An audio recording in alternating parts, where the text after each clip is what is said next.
The contender representing Peter Obi is Mr. Odi, and the contender representing Mr. Tinubu is Mr. Anthony. And then we have three judges here: Dr. Michael, Mr. President, and Mr. Anonymous. Thank you guys for volunteering. All right, the first question is going to go to Peter Obi's contender, or who is contending for him, right? And that person is Mr. Odi. And the first question here is leadership and philosophy. What kind of leader does Nigeria need right now, and how does your candidate embody that leadership? Your time starts now, Mr. Odi. Yes, thank you everybody for listening to us. I'm going to do my best to present my candidate, and I'll start off with saying that Obi's leadership style had been very transparent. Not just transparent, he had a track record of that. He doesn't just talk about his transparency, but he has things to prove that he was very transparent. And then his philosophy is about building. He believes in building, in putting back into the society structures to make the governance work. He believes in governance. One of the things he talked so much about is the cost of governance. The cost of governance in Nigeria is astronomical. The United States president earns about $400,000 a year. You do not want to know what the president of Nigeria earns. Nigerian president earns over $1 million. Even the people in Senate earns about $20,000, just their basic salary, not the extra things that come with it. How much do they earn in months? About 20,000. 20,000 times 12. How much is it? Over $240,000 a year.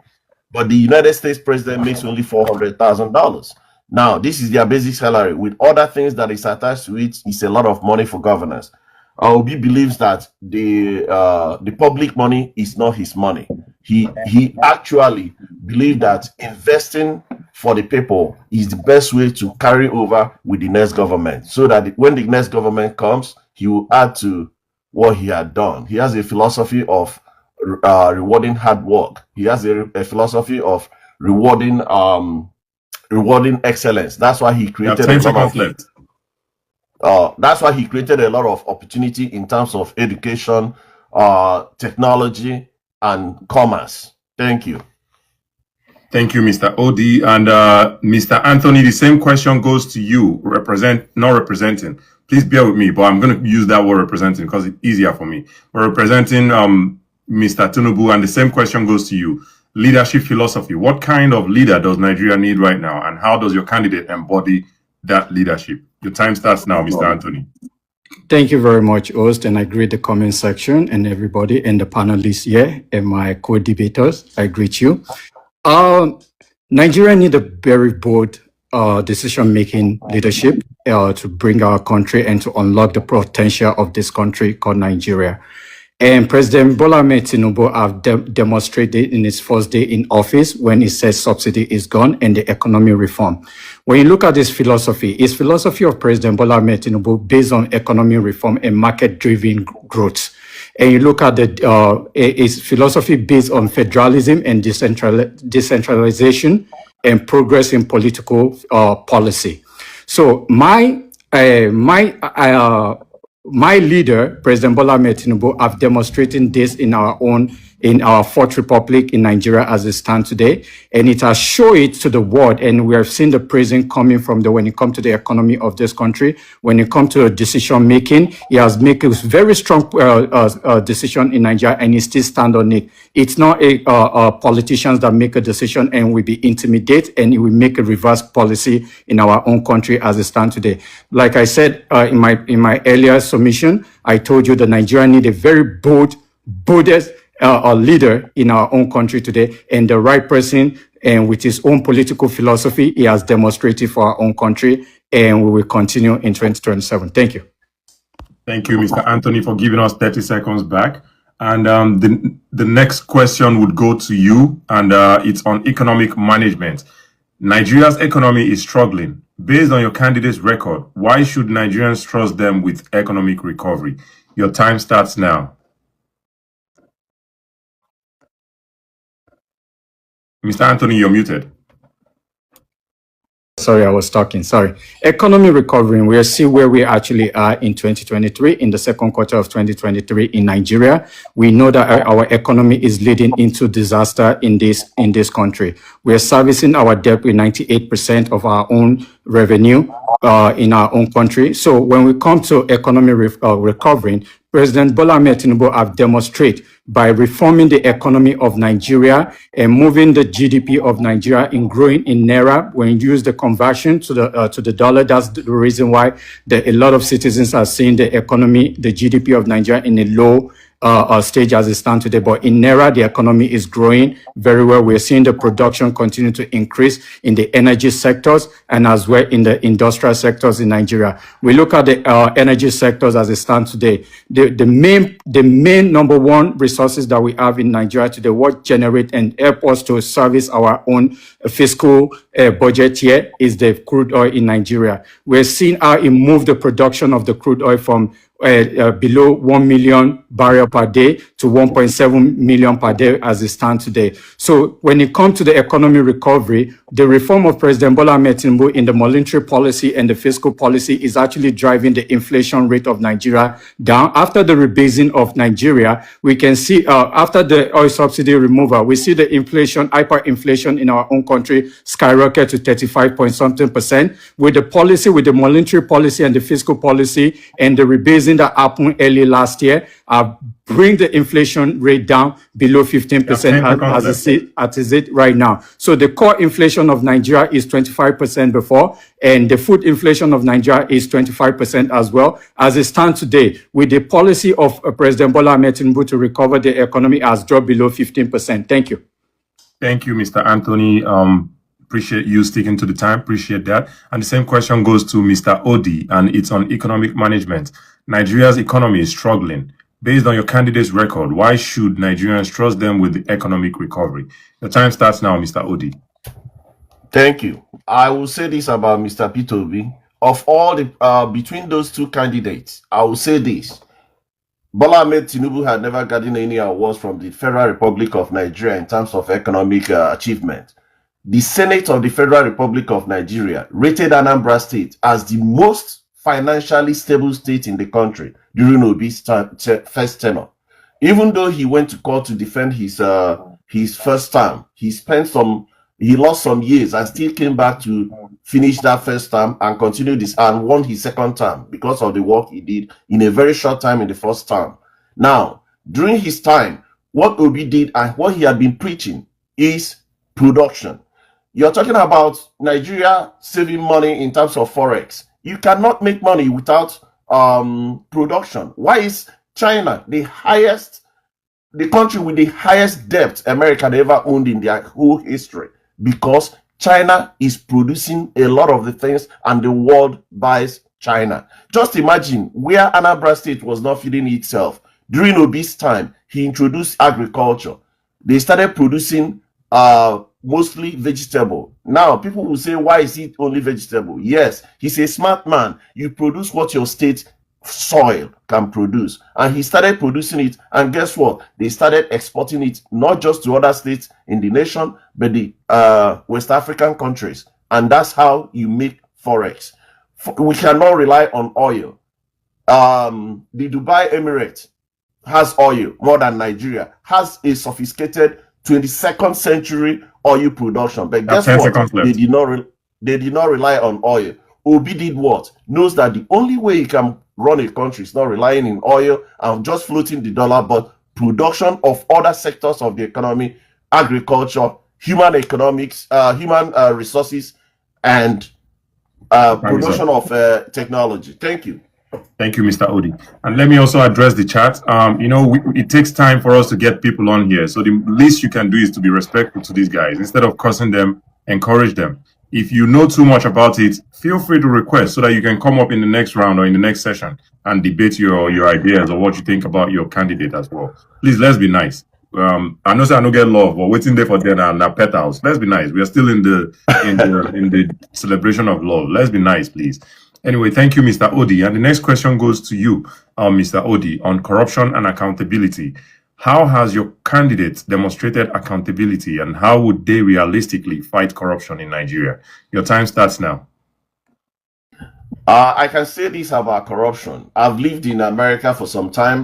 Lived in Nigeria, and I actually worked in the Federal Republic of Nigeria as a high-ranking officer. I worked under Abacha. But one thing I can tell you that I've learned looking at the world experiences and everything is that every country that works, look at what they do. They always have institutions that are checks and balances. And that is what my candidate has always talked about. Even though he did it without having much of those institutions. It happened that, fortunately for Anambra State, he was a very good man. He was a very good businessman too. What did he do? He is the first state in the sub-Saharan Africa that has a sovereign wealth. Sovereign wealth for Nigerians, they don't even understand what it is. Sovereign wealth means when you are making money, how much are you saving for the rainy days? How much are you putting out investing, not just saving, but investing? This is why Dubai is very rich. They did not just sell oil and pocket the money and put it in a savings account. They invested it. In many of the companies in America today, Dubai, Saudi Arabia owns a lot of the shares. NBC, one of their biggest television companies, Netflix, they are invested in all these things. So when you pay subscription, Saudi Arabia is making money, and that is exactly what Obi did with Anambra State money, not just saving it. He actually invested it with this present governor of Abia State, Alex Oti, who is also doing a very fantastic job. 10 seconds. Turning Abia State to the same ideology of Obi, which is also represented in what Obi did in Anambra State with a lot of the construction he did. Thank you. Thank you, Mr. Odi. And the same question goes to you, Mr. Anthony, on corruption. And are we on corruption? I'm sorry, I lost my track there. Are we on corruption? Are we on corruption? Mm-hmm. Yes. All right. Corruption and accountability. How has your candidate demonstrated accountability, and how would they realistically fight corruption in Nigeria? Your time starts now. Thank you very much again. And President Bola Ahmed Tinubu administration have strengthened the key anti-corruption institution in Nigeria and empowering the agency to investigate wrongdoing, recovering stolen assets, and ensuring that the public funds serve the people. If you look at the curve for the past 2.5 years right now, we have seen a push for financial transparency and better monitoring when it comes to government spending in Nigeria. And he has improved the system to reduce the opportunity for fraud and misuse of resources in our own country. When we look at another key of the government, the three ends of the government, when we look at the judiciary in our own country, we have seen a lot of complaints that majority of the cases have been going to the court of the competent jurisdiction, and we're not getting the conviction in the court of the competent jurisdiction. As it stands today, he has reformed the judiciary and encouraged integrity within the legal system of Nigeria. As it stands. So we're seeing the case of Yaya Bello, we're seeing the case of so many key actors in the political arena in Nigeria, especially in the current administration party. We've seen a lot of prosecution in our own country. By reforming the judiciary and strengthening the judiciary institution in our own country, he has demonstrated so many things in this aspect of the institution, and he has strengthened that institution very well for us to get justice and put and convict these people that's stolen and siphoning the funds of Nigeria. He's not eating, he's not protecting his own party men. We have shown it so many times as it stands, because the opposition have been saying that, okay, you know what, when you join APC, your sin has been forgiven. But he has demonstrated to let the individual face the justice and actually exercise their own constitutional right when it comes to section 37, section 36, section 35, section 37 of the Nigerian Constitution 1999 as amended. Thank you. Thank you, Mr. Anthony. And the next question goes to you, Mr. Anthony, and it's on youth and employment. Young Nigerians are frustrated and leaving the country. What specific policies or leadership actions does your candidate offer to restore hope? Your time starts now. Always me. Sorry about that. No problem. Our administration, the President Bola Ahmed Tinubu administration, have strengthened the. If you look at the youth of the Nigeria, you understand that the youth are the strength and the energy and the future of our own country. So what he did is he actually recognized this by the government have introduced a large-scale initiative and design training for millions of young people in Nigeria and technologies and creative industry and vocational skills for our own country. He actually understands this because when you look at Nigerian population right now, it's dominated by 60% of our own population. By going out to source for the FDI to come, which is called foreign direct investment to come into Nigeria. It's getting the youth very prepared for the future so that because in Nigeria, we look at the past, right? We have the investors flourishing our own country, but we don't have the skills, we don't have the expertise in our own country. So by him creating and empowering the youth through some program, if you look at the program that was introduced under this administration, which we call 3MTT, in Nigeria as it stands today. We're trying to train the youth to when in the area of technology. And you see that if you look at the Nigerian right now, the fintech is actually leading in our own, contributing more into our own economy. We look at the IT department in Nigeria. We need more our youth to be trained in this aspect, in this sector of our own economy to continue to assist the likes of Microsoft, the likes of Silicon Valley in other nations. So it's preparing them. What it's doing right now is to prepare them for the future of this nation. Thank you. Thank you, Mr. Anthony. And the same question goes to you, Mr. Odi, on youth and employment. Young Nigerians are frustrated and leaving the country. What specific policies or leadership actions does your candidate offer to restore hope? Your time starts now, Mr. Odi. Yeah.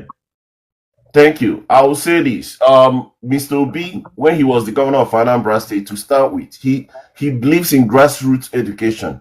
When he started as Anambra State government, and also, I can testify to that because I own a school. My family owns a school. Anambra State was 23rd in the whole of Nigeria in terms of passing in WAEC. He made us first in the whole Nigeria. He bought 500 secondary schools. He bought computers for 500 secondary schools to have computers, HP computers, and brought in the software, Microsoft Academies that help students learn things like coding, everything you can actually learn with computers. The same thing that many of these, I have kids in America, the same thing they use here to learn coding and how to use the laptops or softwares. Also, he introduced 700 buses provided to all the secondary schools in the state and boreholes that was provided for schools all over the state. Now, not only did he do that, he also has a company that he introduced, the second largest brewery in the whole world that employed a lot of people. Not just talking about policies, but these are the things he had done. So I believe that by the time I start talking about track record, I already talked about it. But right now, he provided that. And not only did he provide the laptops, he provided 1,400 printers worth over 2.6 billion to secondary schools in Anambra State. Also, he was closing the gap on boys not going to school because a lot of them want to go make money. What did he do? He introduced some of the old technical schools to employ boys to learn trades that they can do, not just trying to get into businesses. Thank you very much. Thank you, Mr. Odi. And the next question is going to be on track record and promises, which you just mentioned. And it's going to go to you, Mr. Odi. And the question is this. Why should Nigerians believe your candidate, Mr. Peter Obi, will do better in the future than what their past record already shows? Your time starts now, Mr. Odi. Thank you. In terms of track record, Mr. Obi always talks about what he did and asks you, his favorite quote is what?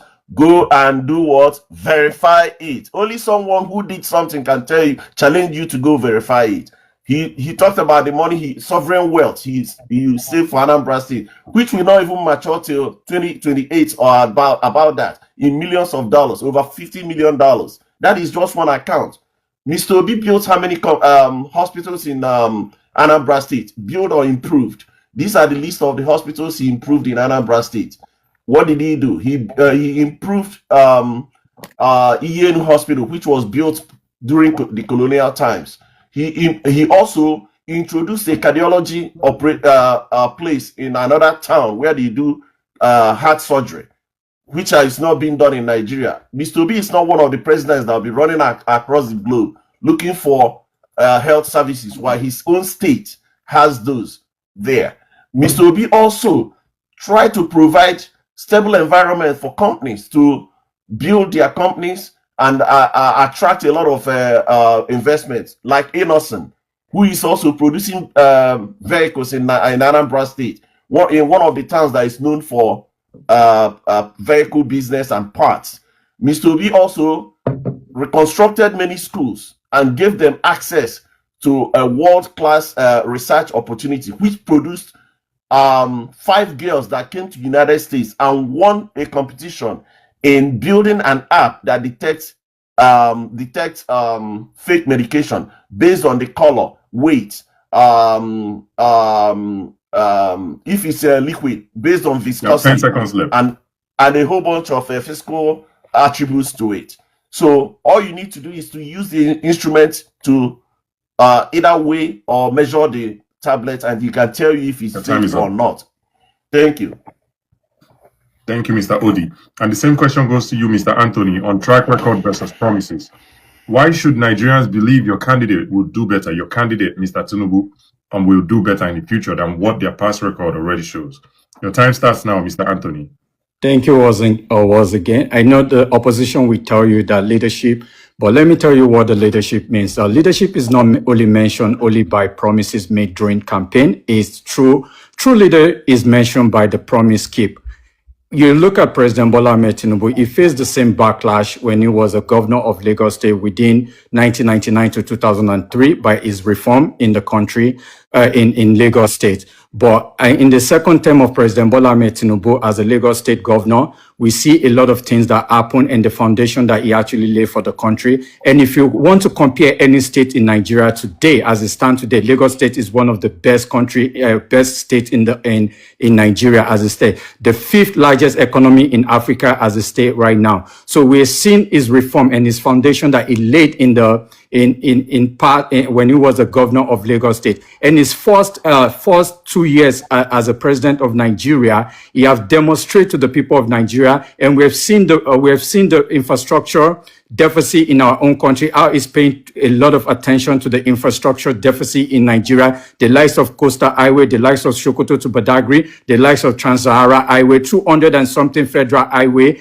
paying close attention to as a standby Minister of Work in our own country in Nigeria. So for me, Nigeria need to trust him and trust his policy and trust the reform of this federal government, trust the reform of President Bola Ahmed Tinubu, because to be honest, reform doesn't yield a positive result within 1 or 2 years, but in the long term, you will see the outcome of this reform. This is not just about, this is not just about today. It's about the future of this nation. It's about the unborn generation of our own country, and he has demonstrated that. And Nigeria should continue to, if we want our potential to be unlocked in Nigeria, we should continue to trust in his own system. Thank you. Your time is up. Thank you. Appreciate it, Mr. Anthony. Appreciate it.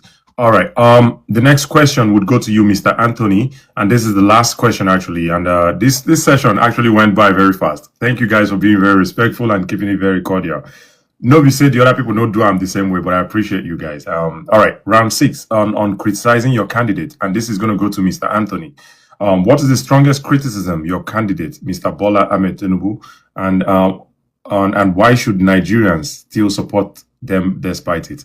Your time starts now, Mr. Anthony. Thank you again. Yeah, if we look at the stronger criticism in this administration, we talk about the challenges that we're facing in the security sector of this country. A lot of people are saying that even if the economy is growing, but the insecurity and insurgency in our own country continue to grow. But let me tell Nigerians this, it's not easy to tackle the issue of insecurity and the insurgency in our own country. If you look at the Sahara region right now, it's flooded with the ISIS and all this unknown on no people, very evil people that wants to just take people's life and bring in different ideology. But what is the president? The president is not sitting back. We're seeing the move that he has made, making a joint cooperation with the United States of America, go all the way to the Turkey to make sign an MOU to assist us in to tackle the insurgency, because Turkey actually have the same issue in the past, and is learning from the same country that were able to defeat the insurgency in their own country. So we see the likes of what is actually assisting the DICOM in Nigeria right now. As it stands today, DICOM is actually producing massive weapon where it's been tested in the battlefield already. They are producing almost over 1,000 rifle. As it stands today, you can fast check this. We have seen so many how the government is empowering this the technology industry in our own country. So it's critics based on the insecurity and the insurgency as it stands, because I won't talk about the personal thing because that's not governance. We have to talk about governance. What the people are criticizing him on is the insurgency and the insecurity that's going on in our own country, but is doing everything. What it's doing right now is to bring the insurgency by collaborating with the other country, the country that share the same border with us, the likes of Chad and Chad and Niger, and have a joint cooperation between each other. Thank you.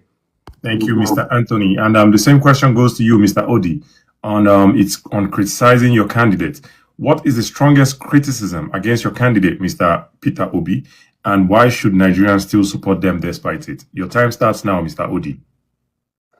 Yes, thank you. For this last question, criticism against Mr. Obi usually comes in the form of, he doesn't have the he governed a very small state. He doesn't have the management that the other candidate has in terms of IGR and security and everything. But one thing I can remind everybody is that during Obi's time, Anambra State was riddled with a lot of, before his time actually, and during the start of his first term, he was riddled with a lot of bank robbery. Anambra State was known for that.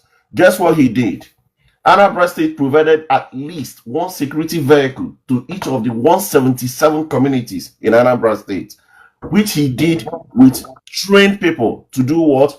Say something when they see something. What did Anambra State do? Eradicated the incident. There was no, once he started doing that, there was no more bank robbery in Anambra State. Tinubu cannot say that with Lagos, where people are killed all the time. Anambra State became very, very secure in terms of security. As we are speaking, Tinubu cannot even did not do anything in Nigeria that another sovereign country had to come and bomb the people that Tinubu in Nigeria, that Tinubu is supposed to be the president of. I don't even think he reads the security C-trap that is sent to him every night. I know, because I've worked in that environment. He doesn't read that because if he does, Nigeria is burning, and he's sitting there doing nothing. Obi's government did a lot of things, not just stopping crime. He also mapped out poverty, because poverty and crime are 5 and 6, like we say in Nigeria. He managed to map out poverty alleviation programs and helped on the poor and subsistence earners to increase their income. Thank you.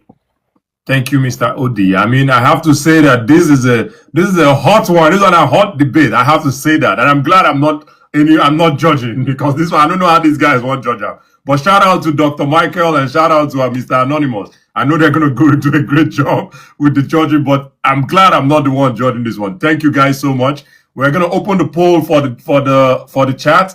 I'm going to create the poll here in 1 second so that the chat can vote. And just in case there's a tie, we'll go use the chat only. I don't know. I'm not saying there's a tie, but I'm just saying, just in case there's a tie. And we've always done it anyway. It's not as if I'm just making this up now, right? But anyway, listen, right? This was a hot debate. I'm not even going to lie.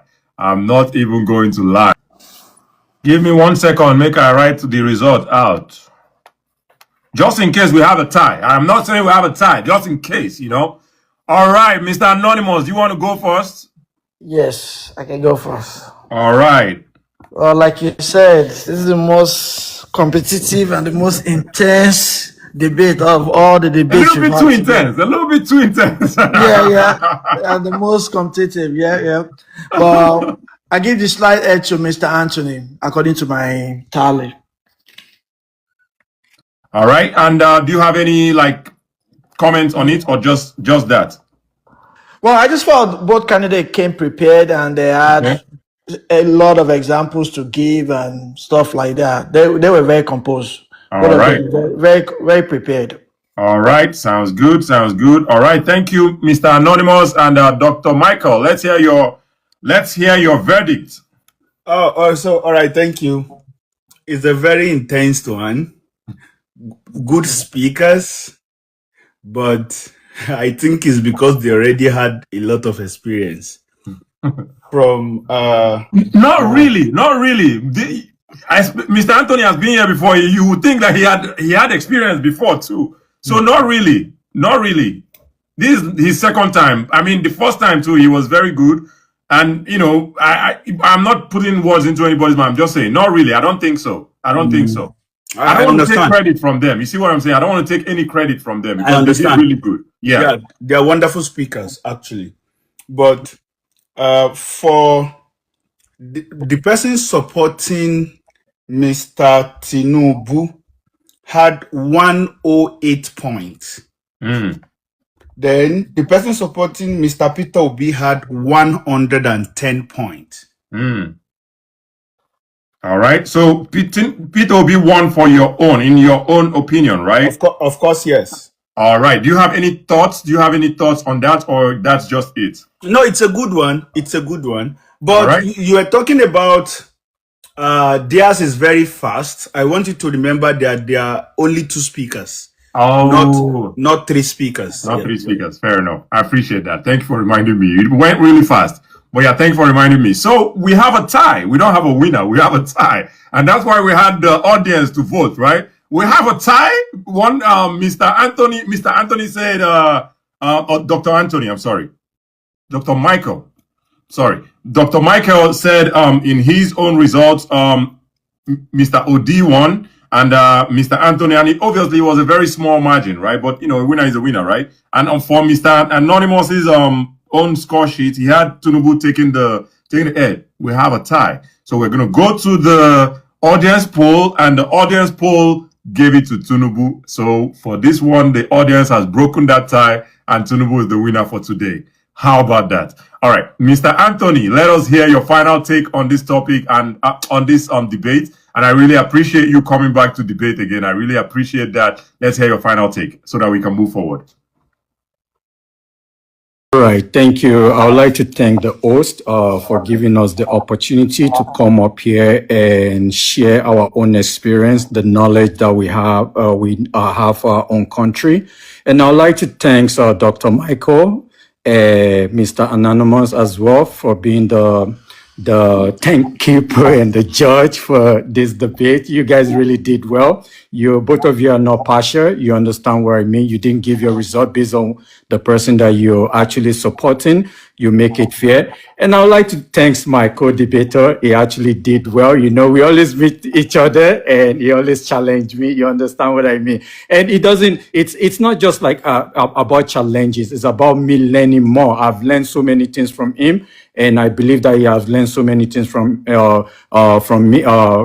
as well. So I would like to thank him as well. We will continue to see. I will continue to hold the belts anytime. I will continue to come here to actually challenge the winner, the defending champion. And as I'm standing as the defending champion, as I stand right now. So for the comment section, I thank the OB supporters, I thank the Tinubu supporters, and also the Atiku supporters as well, and even Show Warrior supporters. I thank you all for participating in this debate. And you know what? Going forward, what you learn today, just don't make it as, this is not fun. You understand what I mean? This is a learning process for every average Nigerian, for us to continue to learn and participate in politics and have a knowledge about our own country. Thank you.